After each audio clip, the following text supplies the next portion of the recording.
মোহনা থেকে সোজা চলে এলাম দীঘার বাজারে। এখানে এসে খুশি বসে পড়েছিল দোলনায়।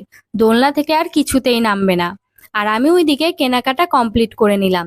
কি কি কেনাকাটা করেছি ওগুলো আর এই ভিডিওতে দেখালাম না, কারণ ভিডিওটা অনেকটাই বড় হয়ে যাবে। কেনাকাটা কমপ্লিট করে একটা ফাঁকা জায়গা দেখে বসে পড়লাম আর নিয়ে নিলাম 1 কাপ চা। চাটা খেতে খুবই সুন্দর ছিল। সমুদ্রের ধারে দেখে মনে হচ্ছিল পুরো মেলা বসেছে। তারপরে নিয়ে চলে এলো পাপড়ি চাট। পাপড়ি চাট আনা দেখে খুশি এখানে দিয়ে দিল চিৎকার, কারণ 2টো প্লেট এনেছে, ওর প্লেট আনেনি, ও খাবে। তো ওকেও সঙ্গে সঙ্গে খাওয়ালাম। আর দেখলাম রাতে সমুদ্রের ঢেউটা খুবই সুন্দর লাগছে দেখতে।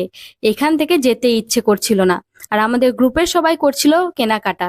আমাদের কথা হয়েছিল সবাই কেনাকাটা করে এই জায়গায় আসবে, তারপরে আমরা একসঙ্গে চলে যাব রুমে।